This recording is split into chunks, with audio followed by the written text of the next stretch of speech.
काही कलाकारांना खूपच येत असतं, अशा कलाकारांचाही त्रास होतो. आणि काही कलाकारांना काहीच येत नसतं, अशा कलाकारांचा कमी होतो त्रास. पण खूप येणाऱ्या कलाकारांचा खूप जास्त होतो. त्यांना कधीतरी कुठेतरी त्या काळ्या दगडावर लिहून वगैरे आमचा पिंडच नाहीये. त्यांच्यावर देवाची खूप कृपा हो, त्यांना चांगलं चांगलं खायला मिळो. म्हणजे मला असं वाटतं की जेव्हा आपल्याला चांगलं खायला मिळतं तेव्हा आपली बुद्धी चांगल्या दिशेने चालते. तर त्या ट्रोलरची बुद्धी चांगल्या दिशेने चालू, मी सदिच्छा व्यक्त करते. हाय, वेद थिएटर्सच्या हॅशटॅग बघायलाच हवं या सेगमेंटमध्ये मी वृंदा दाभोलकर आपल्या सगळ्यांचं मनापासून स्वागत करते. दिग्दर्शक विजय केंकरे यांच्या नावावरती 100हून अधिक नाटकं दिग्दर्शित करण्याचा विक्रम आहे. आज आपण आलोय मास्टर माइंड नाटक पाहायला. सस्पेन्स थ्रिलर असणारं हे नाटक. आज आपण गप्पा मारणार आहोत आस्ताद काळे आणि अदिती सारंगधर या स्टारकास्टशी.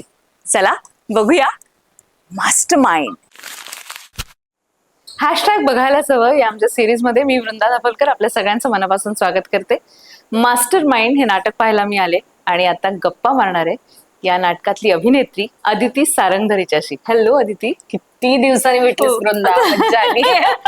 हो, कॉलेजमध्ये असतानाची अदिती आणि आज मास्टर माइंडच्या सेटवरती बघायला मिळणारी अदिती. खूप खूप मस्त वाटतं तुझ्याकडे. थँक्यू. तुला भेटून नेहमीच छान वाटतं आणि मला असं वाटतं की मराठीचा किंवा मराठी नाटकांचा व्यासंग जपणारी किंवा प्रेम करणारी माणसं आहेत त्यातली तू एक आहेस. थँक्यू. आणि म्हणून तुझ्याबरोबर हा इंटरव्ह्यू करताना सुद्धा खरंच मनापासून आनंद वाटतो. Thank you so much. आणि सेम हिअर. आज जेव्हा मला कळलं की आज इथे कव्हर करायला जायचंय, लिटरली एकच गोष्ट डोळ्यासमोर होती, रुईयामधली अदिती.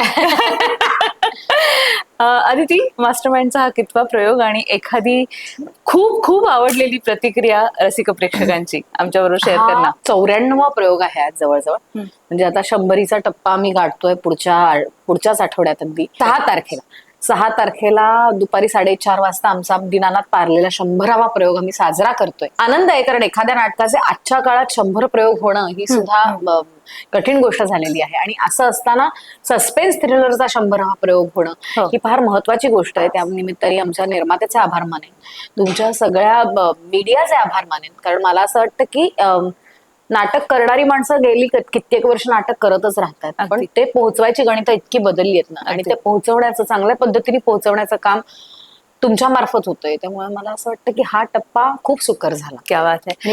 प्रतिक्रियेचं म्हणशील ना तर सुरुवातीपासून आतापर्यंत ना, मी आणि आस्ताद नाटक संपल्यावरती लोक येतात, भेटतात भरभरून, तर आम्ही थांबलेलो असतो तर ना अशी मोजकीच माणसं येतात अगं. म्हणजे 10 माणसं आली किंवा 12 माणसं आली. आम्हाला सुरुवातीला प्रश्न पडायचा की लोकांना नाटक आवडतंय, नाटक संपल्यावरती स्टँडिंग ओवेशन मिळायचं, पण भेटायला लोक नाही यायचे. काय आवडतंय की नाही आवडतंय. आणि नंतर वॉलवर भरभरून किंवा इंटरनेटवर, इंस्टाग्रामवर मेसेजेस की आम्ही ना घाबरलो तुम्हाला दोघांना भेटायला यायचं, आस्तादला घाबरलो, भीती वाटली आम्हाला, त्यामुळे आम्ही भेटायला नाही आलो, तर तुमचं नाटक आम्हाला खूप आवडलं. अशा प्रतिक्रिया आता भरभरून येतात. पण ती भीती घेऊन कुठेतरी लोक, मला असं वाटतं की हेच नाटकाचं यश आहे, त्या संहितेचं यश आहे, कलाकार म्हणून आमचंही काही प्रमाणात यश आहे, दिग्दर्शक, मला असं वाटतं कलाकृती म्हणून या नाटकाचं हेच यश आहे की लोकांनी भेटायला न येणं ही चांगली गोष्ट आहे एका अर्थाने. क्या बात आहे. टीम वर्क भक्कम असणार, दोघांचीच आहे पण टीम आहे. नाही, काय म्हणतात त्याला, 2 जण असले तरी ते 2 भक्कम लोक उभे आहेत ना स्टेजवरती, त्याच्यामुळे ती टीम आणि तुमचं दोघांचं बॉन्डिंग आणि ते सगळं आम्हाला दिसतंय. या नाटकाची तांत्रिक बाजू हा खूप जमेचा एक भाग आहे, तर त्याबद्दल आम्हाला तुझ्याकडनं ऐकलं. मला असं वाटतं की तांत्रिक बाजू असं नाही, तर प्रत्येक डिपार्टमेंट सांभाळणारी माणसं, म्हणजे आता कपडे, एकच कॉस्ट्युम असला तरी तो सुद्धा व्यवस्थित दिसला पाहिजे याची काळजी घेणारा आमचा कपडेपटवाला, किंवा आमची प्रॉपर्टी सांभाळणारा संतोष, किंवा आमचं म्युझिक वाजवणारा रुपेश, लाईट करणारा निखिल आणि दीपक, ही सगळी माणसं आहेत ना, ही दर प्रयोग आनंदाने करतात 100. आणि मला हीच कौतुकाची गोष्ट की रोज तेच लाईट्स करायचे आहेत. भले कलाकार म्हणून आम्हाला वेगळे पण थोडंसं दाखवायचं असतं, एखादा डायलॉग वेगळ्या पद्धतीने घ्यायचा असतो, मूव वेगळ्या पद्धतीने घ्यायचा, वजन आलटून पलटून घ्यायची असतात, पण टेक्निकल टीमला तेच हँडल करायचं असतं. त्यामुळे मला असं वाटतं की ते हँडल इतक्या सचोटीने करणारी ही मुलं आहेत. आणि दुसरी महत्वाची गोष्ट म्हणजे ते ज्यांनी बांधलंय, ते लाईट्सचं डिझाईन केलेले शीतल तळपदे, इतकं सुंदर संगीत केलेले आपले अशोक पत्की सर, वेशभूषा केलेली मंगलताई केंकरे आणि सेट डिझाईन केलेले मामा मुळे, आणि नाटक बसवलेले आमचे दिग्दर्शक विजय केंकरे यांनी खरंच, आणि अर्थात लेखक जे सुरेश जयराम, तर यांनी ही बांधलेली मोठ आहे. आणि जेव्हा एवढी मोठी नावं आपल्या आजूबाजूला असतात आणि ते नाटक पेलायची जबाबदारी कलाकार म्हणून तुमच्या दोघांवर दिलेली असते, जी नव्याने काहीतरी चांगलं करू पाहणारी मुलं असतात, तेव्हा मला असं वाटतं की या मुलांवरची जबाबदारी जास्त वाढलेली असते. आणि आपल्या परफॉर्मन्स मध्ये कुठेही इतकं मोठं नाव असलेल्या माणसांच्या नावाला थोडंही बट्टा लागू नये, हे तर फार दूरची गोष्ट, पण अगदी किलमिशही लागू नये ही मोठी जबाबदारी आमच्यावर असते. त्यामुळे नेहमी प्रत्येक प्रयोग आम्ही दोघं घाबरूनच करत असतो. अर्थात प्रेक्षकांचं मन राखण्याची किंवा त्यांची एंटरटेनमेंट करण्याची एक जबाबदारी असते आणि ती आहेच आहे. पण तरी सुद्धा मला असं वाटतं की गेले काही वर्षात आम्ही सुद्धा जे कमवलंय किंवा हार्डवर्क करून आम्हाला जे मिळालं आहे तेही नाव राखणं खूप गरजेचं आहे. बरोबर. त्या जबाबदारीतून कुठेतरी कधीच वाईट परफॉर्मन्स आम्ही कधीच केला नाही. म्हणजे कधी 19-20 होतं, 18-20 होतं, पण जे 18 झाल्याने ते आम्हाला कळलेलं असतं की 18 झाला, आज 19 झाला, आणि आम्ही दोघं त्याच्यावर चर्चा करतो की मजा नाही आली आता असतात, किंवा अदिती जरा हे गणल्यासारखं वाटतंय बरं का पुढच्या प्रयोगात, आणि त्याच्यावर काम करण्याची तयारी दोघांची आहे ना. त्यामुळे मला असं वाटतं की प्रत्येक प्रयोग हा फार इंटरेस्टिंग होतो. अगदीच अगदीच. आणि आता सोशल मीडियावरती आता जसं तू म्हणालीस की भरभरून लिहितात, तर भरभरून लिहिलेली एक गोष्ट मला इथे तुला सांगावीशी वाटते की एका प्रेक्षकाने लिहिलंय की स्टेजवर खून होत नाही, स्टेजवर काहीच होत नाही, काहीच गुन्हा घडत नाही, काही नाही, पण अशी म्हणजे आमची अवस्था होते की आपला गळा कोणीतरी धरलाय आणि आमचा श्वास कोंडलाय, असं म्हणे मला एकदा दोनदा जाणवलं. म्हणजे दोघं जण त्या नाटकामध्ये असं तुमच्यावरती प्रेशर आणतात की एका क्षणाला ब्रेथलेस होतोय आम्ही. तर ही मॅम ते खूप जबरदस्त कॉम्प्लिमेंट आहे तुमच्यासाठी. कुठल्या प्रेक्षकाने ही कॉम्प्लिमेंट दिली, कमेंट केली, त्याबद्दल मी मनापासून आभार मानते. आणि हो, असं होतंय कारण ना वेळच नाहीये. म्हणजे मला असं वाटतं मी आणि आस्तादनी काय कुणीही नाटक केलं असतं ना तरी छानच झालं असतं, कारण ह्याच्यामध्ये ब्रीदिंग स्पेसच नाहीये. कलाकार म्हणून आम्हालाही नाहीये, किंवा माझ्याऐवजी दुसरा कोणीतरी हा रोल केला असता तर तिलाही नसती, आणि ते ते ते ते ते त्या पद्धतीने तिच्या पद्धतीने तिने पोहोचवलं असतं, किंवा माझ्या पद्धतीने आता मी पोहोचवते. तर तो इतका वेग आहे ना नाटकाचा, आणि तो वेग लोकांना भीती निर्माण करायला पुरेसा आहे असं मला वाटतं. अगदी. आणि असंही म्हटलं की जसं फिल्ममध्ये मोंटाजेस दाखवले जातात पटपट पटपट सगळ्या घटना, तसंच अखंड वेळ हलतं आम्हाला पाहायला मिळते स्टेज, आणि दोघे कलाकार त्या पद्धतीत त्या वेगाने, जसं आता तू म्हणालीस, त्याने पुढे जातात. आणि होतं एका वेळेला आता मला कळू देत ना पटकन, नको इंटरव्हल, मला पुढचा लगेचच अंक पाहायचा आहे, अशी उत्सुकता तुमच्या दोघांमुळे येते. तर त्याबद्दल तुमचं दोघांचं मनापासून अभिनंदन. कारण खरंच हे खूप छान आहे. आत्ताच्या घडीला माझ्या मते अशा सजग प्रतिक्रिया तुमच्यापर्यंत पोहोचणं किंवा येणं. थँक्यू पुन्हा एकदा. पण ते पुन्हा एकदा विजय काकांनी जादूची कांडी फिरवून बसवलेलं हे नाटक आहे. अगदी शेवटच्या 2 दिवसामध्ये सगळे 180 डिग्रीज मध्ये बदल झाले आणि नाटक त्या पद्धतीने बसलं. आणि पुन्हा एकदा तो वेग आम्हाला कलाकार म्हणून काय असतं की तो वेग सांभाळायचा असतो आणि ती इंटेन्सिटी सांभाळायची असते. तर ते आम्ही तेवढं काम तर आम्ही करायलाच पाहिजे ना. बरोबर. सो आम्ही तेवढं करतो आणि मनापासून करतो. मला असं वाटतं की ते मनापासून जेव्हा तुम्ही करताना कुठेतरी तुम्ही चला ना 100वा प्रयोग आहे, प्रयोग करूया म्हणून जो प्रयोग करतो, किंवा प्रयोग करण्यासाठी अर्थात तो प्रयोग सक्सेसफुल व्हावा म्हणून प्रयोग करणं आणि करण्यासाठी प्रयोग करणं, अशी 2 माणसांची जातकुळी. आम्ही तो सक्सेसफुल व्हावा म्हणूनच करतो आणि त्याच्यामुळे तो जास्त आनंद आम्हालाही देतो. आणि जेव्हा कलाकार म्हणून जेव्हा आम्ही आनंद घेतो, मला असं वाटतं की समोरच्याला तो आनंद फील होतो आणि तो समोरचा माणूस घेतोच तो आनंद. ऍब्सोल्युटली. मगाशी आसादजींशी गप्पा मारताना त्यांनी सांगितलं की केंकरे सरांनी आम्हाला पूर्ण यामध्ये अशी मोकळीक दिली होती. अर्थात लगाम त्यांच्या हातात होता, पण मोकळीक होती. 100 नाटकं वेगवेगळ्या पद्धतीने दिग्दर्शित करून जेव्हा केंकरे सर असं एक नाटक घेऊन येतात आणि एक कलाकार जेव्हा सांगतात की आम्हाला पूर्ण मोकळीक दिली, तर काय असतं ग सगळं याच्या मागे, किंवा काय प्रोसेस असते त्या सगळ्यामध्ये? मी तुला सांगू का, लगाम त्यांच्या हातात असला ना तरी वेसण नव्हती घातली. फक्त ती पट्टी त्यांच्या हातात होती. ती Correct. आमच्या गळ्याभोवती गळफास ठेवणारी पट्टी नव्हती, वेसण घातलेली दुखणारी पट्टी नव्हती. त्यामुळे आम्ही मनापासून सगळं करू शकलो. त्यांनी लगाम बांधायला सुरुवात कधी केली? शेवटच्या 3 दिवसात, की बाबा आता हे इथे बंद करूया, हे इथे बंद करूया, हे इथे इतकं नकोय, हे इथे इतकं नकोय. आणि इतक्या सहजतेने ते नाटक बसलं. आणि कधी ऍक्च्युली 10 दिवसातच बसवलं आम्ही हे नाटक. आणि ते कधी बसलं ना आम्हालाही कळलं नाही. कारण काय आहे ना, थोडंसं हे नाटक आम्ही वाचलं तेव्हा लेखकालाही आमच्या वाटलं, म्हणजे सुरेश जयराम ज्यांनी हे नाट्य रूपांतर केलेलं आहे, त्यांनाही असं वाटलं की हे थोडंसं आजच्या ह्याच्यामध्ये करणं आवश्यक आहे. आणि विजय काकांनाही पटलं. मी आणि आस्तादनी सुद्धा त्यांना तेच सांगितलं की थोडंसं आजचं करूया. आणि अर्थात लेखकांनी ती मुभा दिली, आम्हाला परमिशन दिली. त्यामुळे जे काही रेफरन्सेस आहेत आजचे 2024चे जे काही रेफरन्सेस आहेत ते आम्ही घालू शकलो. कारण दोघंही ना रिअलिस्टिक परफॉर्मन्स देणारी आम्ही मुलं आहोत किंवा कलाकार आहोत. त्यांना कधीतरी कुठेतरी त्या काळ्या दगडावर लिहून वगैरे आमचा पिंडच नाहीये.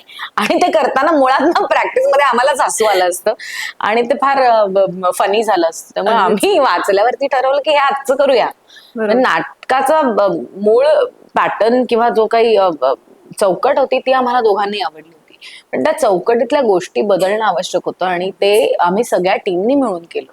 विजय काका म्हणा किंवा आमचे लेखक म्हणा, आमचे 2 असिस्टंट डायरेक्टर्स होते, कलाकार आम्ही. आणि ज्याला जो प्रश्न पडतो ना तो एक प्रेक्षक म्हणून पडलेला प्रश्न म्हणून आम्ही विचारायचो आणि त्याची उत्तरं शोधत शोधत हे नाटक बसवलं, आम्ही पुढे नेलं. हो, त्यामुळे ते मला असं वाटतं ते नाटक रिहर्सल केल्याचा फीलच नाही आम्हाला. आम्हाला असं वाटतं की आम्ही ते नाटक फक्त पुढे नेलं प्रोसेसमध्ये. अगदीच. आणि सस्पेन्स थ्रिलर मध्ये तू फर्स्ट टाइम काम करतेस. हो हो. तर त्याच्याबद्दलचा तुझा माइंडसेट सांग ना. एकांकिका मंजुळा केली होती कॉलेजमध्ये असताना. पण एकांकिकेनंतर हा जॉनर पहिल्यांदाच करते. पण मला असताच सांगेपर्यंत ना ते लक्षात आलं नव्हतं की हे कठीण आहे अशासाठी की जो सस्पेन्स आपल्याला माहिती असला कलाकार म्हणून तरी तो मेंटेन करणं किंवा माहिती नाहीये असं तो उलगडेपर्यंत दाखवणं ही फार कठीण बाब आहे, ही फार वेगळी बाब आहे. आणि ते असताना सांगितल्यावरती मला जाणवलं अरे हो रे, कुठेही आपल्या रिॲक्शन मधनं किंवा त्याच्या रिॲक्शन मधनं असं कुठेही जाणवायला नको की आपल्याला पुढची गोष्ट माहितीये. बरं, कारण सामाजिक नाटकं म्हणा किंवा फॅमिली ड्रामाज म्हणा त्या रिॲक्शननी एवढा फरक पडत नाही. पण अशा धाटणीच्या नाटकांमध्ये तो 100% पडतो आणि ते कुठेतरी मेंटेन करायलाच लागतं. बरोबर. आणि आता अदिती एक छोटा आणि वेगळा पण खूप मनापासून विचारावं असं वाटतंय. मंजुळाचा उल्लेख झाला आणि त्याच्यानंतर आम्हाला वादळवाट मधली अदिती दिसली आणि त्याच्यानंतर आजपर्यंत अनेक सिरियल्स तू खूप सुंदर सुंदर सिरियल्स केल्यात. अतिशय उत्तम कॅरेक्टर्स तुझी होती, वेगवेगळ्या जॉनरची होती. अदिती, आता असं वाटतं वादळवाट सारखी एखादी सिरियल यायला हवी आहे परत एकदा? मला लाख करायला आवडेल, पण पाहणाऱ्या प्रेक्षकाची आवड बदलली असं मला वाटतंय. लोकांना खूप गतिमान झालंय आयुष्य. त्यामुळे 16 मिनिटाचा एक सीन 2 कलाकारांचा पाहू शकतील का लोक? कितीही ताकदीने केलं तरी चला पुढे न्या, पुढे न्या. तसं लिहिणारे लेखक यायला हवेत, तसं डिरेक्ट करणारे दिग्दर्शक यायला हवेत, तसा विचार करणारे प्रोड्युसर्स यायला हवेत.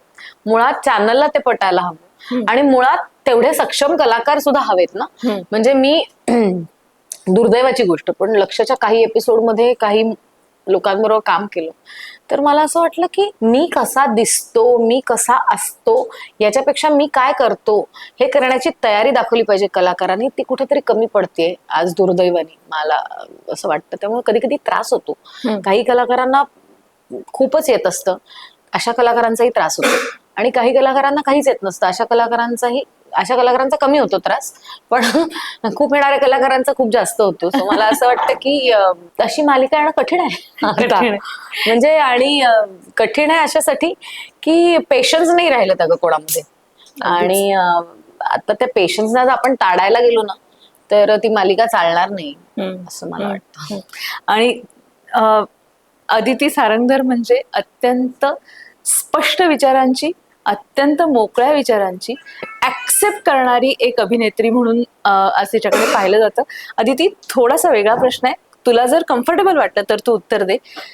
मध्यंतरी प्रचंड ट्रोल झालीस आणि आम्हाला खूप वाईट वाटलं ऑनेस्टली, कारण तू तुझं मत मांडलं होतंस आणि उगाचच लोकांनी तुला नको त्या कमेंट्स करून तुझ्याबद्दल बोललं गेलं आणि ते आम्हाला जे आम्ही तुला ओळखतोय पहिल्यापासून त्यांना खूप वाईट वाटतं. तुझ्या बाबतीत असं घडलं का ग तेव्हा की ज्या माणसाची किंवा ज्या व्यक्तीची तुला गरज होती त्यांनी तुला असं काहीतरी वेगळी निगेटिव्ह कमेंट दिली आणि मग त्याच्यामुळे तुला थोडासा त्रास झाला त्या मी गोष्टी? वाचल्याच नाहीत कुठल्या कमेंट्स, तर मला काहीच माहिती नाही.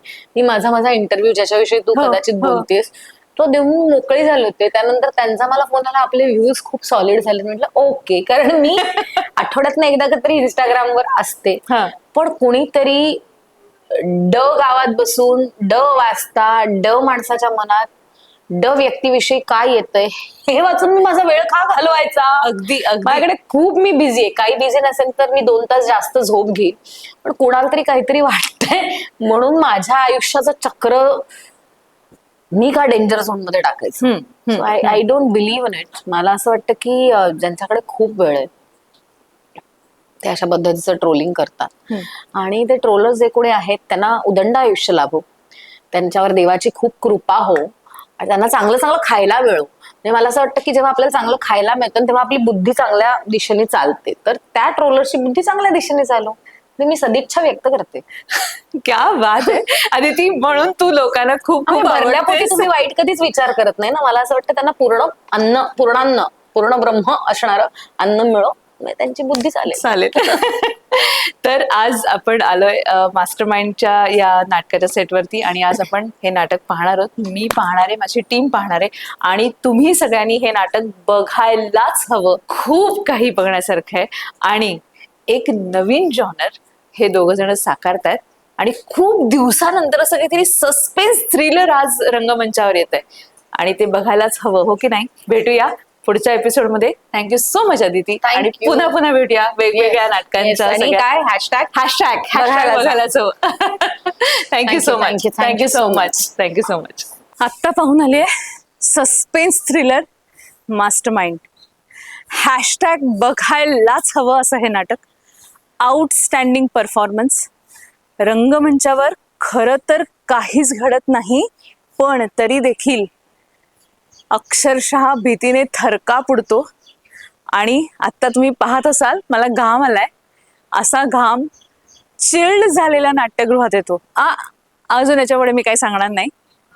बघा, अनुभवा आणि असं म्हणा, दिग्दर्शकीय लेखनीय मास्टर माइंड.